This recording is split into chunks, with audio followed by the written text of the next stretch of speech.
Chief ఎన్నికల commissioner Mukesh Kumar Meena గారి నిర్ణయంతో ఒక్కసారిగా రాష్ట్ర వ్యాప్తంగా ఉన్న డిఎస్సి అభ్యర్థుల్లో డైలమా. ఎగ్జామ్ జరుగుతుందా జరగదా, అసలు ప్రిపేర్ అవ్వాలా వద్దా? ప్రతి ఒక్క సగటు డిఎస్సి అభ్యర్థి ఇదే పరిస్థితి అయితే నెలకొంది.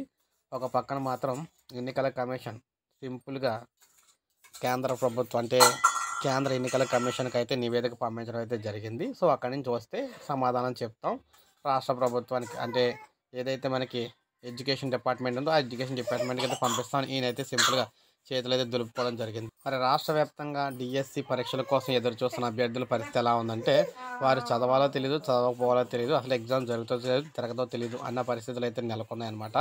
సో ఖచ్చితంగా ఎగ్జామ్ జరుగుతుందని ఎవరు చెప్పలేరు, జరగదని కూడా ఎవరు చెప్పలేరు అన్న పరిస్థితిలో ఉండిపోయింది. ఎందుకంటే ఇది ఎడ్యుకేషన్ డిపార్ట్మెంట్లో అయితే లేదనమాట. ఎందుకంటే కేంద్ర ఎన్నికల సంఘ కేంద్ర ఎన్నికల సంఘానికి ఎప్పుడైతే వెళ్ళిపోయిందో వారి దీని మీద స్పష్టమైన ప్రకటన అనేది జారీ చేసి మళ్ళీ రాష్ట్ర ఎన్నికల సంఘానికి నివేదిక పంపించిన తర్వాత మాత్రమే ఒక కొలిక్కి వచ్చే అవకాశాలు అయితే కనిపిస్తున్నాయి.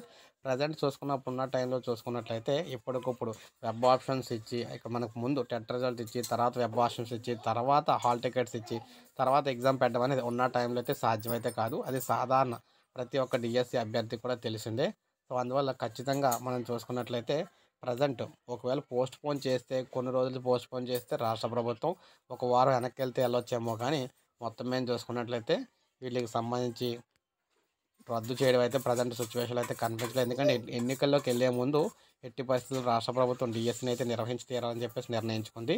సో అందువల్ల ఒకవేళ అనుమతి గాని వచ్చినట్లయితే పెట్టమని ఒక 2 రోజులు అటు ఇటుగా వెనకైనా సరే అవసరమైతే మనకి ఏప్రిల్ 5వ తారీఖు నుంచి అయినా సరే దీనికి సంబంధించి ఎగ్జామ్స్ పెట్టే అవకాశాలు అయితే ఉన్నాయన్నమాట ప్రభుత్వం.